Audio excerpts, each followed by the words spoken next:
তো বন্ধুরা, আপনারা দেখতে পাচ্ছেন যে এখানে একটা 500 ওয়াটের ইনভার্টারটাকে আমি খুলে ফেলেছি। তো এটা খুলে ফেলার কারণটা হচ্ছে, দেখেন এখানে ডিম সিদ্ধ হচ্ছে। তো এখন কিন্তু এই ডিম সিদ্ধ হচ্ছে কারেন্টে।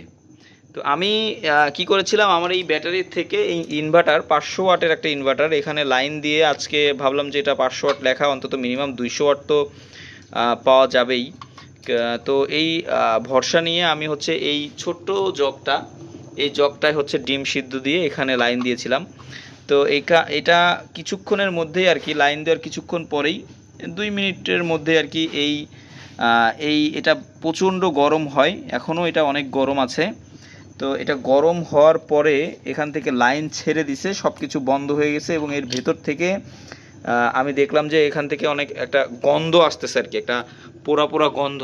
তো যখন পোড়া পোড়া গন্ধ আসতেছে তখন আমি এই ব্যাটারির ক্লিপের এখানে একটু মানে টাচ করছি খোলার জন্যে। তো যখনই আমি এখানে টাচ করছি তখন থেকে এটা পর্যন্ত অত্যন্ত গরম হয়ে গেছে। তখন আমি এই ইনভার্টারের সাথে থাকা এই সুইচটা চেপে আমি বন্ধ করে দিছি। বন্ধ না করে দিলে হয়তো বড় ধরনের কোনো একটা অ্যাক্সিডেন্ট ঘটার সম্ভাবনা থাকতো, বা এটা পুড়ে জ্বলে যাইতো, অনেক কোনো একটা বড় ধরনের সমস্যা হইতে পারতো।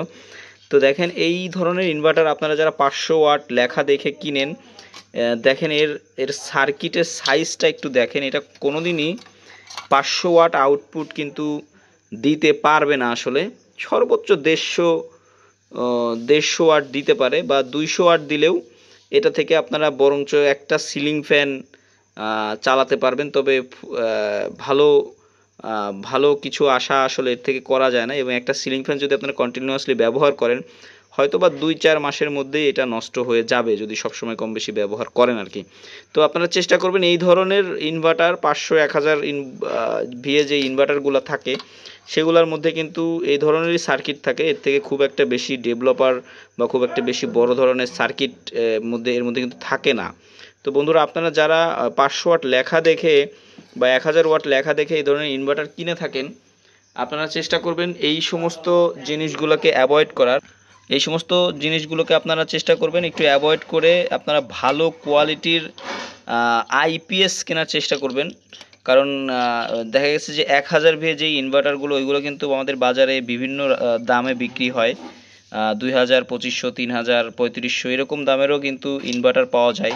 তো ওই ধরনের ইনভার্টার কেনার থেকে আপনারা বাজারে ভালো আইপিএস পাওয়া যায়, ওয়ারেন্টি গ্যারান্টিযুক্ত যে ধরনের আইপিএসগুলো বাজারে পাওয়া যায় বিভিন্ন ভালো ব্র্যান্ডের, সেই আইপিএসগুলো কিন্তু কিনেও কিন্তু ব্যবহার করতে পারেন ছোটোখাটো কাজের জন্যে। সবসময় চেষ্টা করবেন এই সমস্ত প্রোডাক্টগুলোকে অ্যাভয়েড করার। তো দেখেন এর যে পরিস্থিতি, আমি জানি না এটা পরবর্তীতে ঠান্ডা হওয়ার পরে এটা আবার রান করবে কি না। আমি এটা আবার সেট করে দেখব পরবর্তী সময় এটা লাইন দিয়ে, যে এটা থেকে কিছু ব্যবহার করা যায় কি না। তবে এখনও পর্যন্ত এটা অনেকটাই গরম আছে। তো বন্ধুরা, এই হচ্ছে ইনভার্টারের ভিডিও, পাওয়ার ইনভার্টার 500 ওয়াট।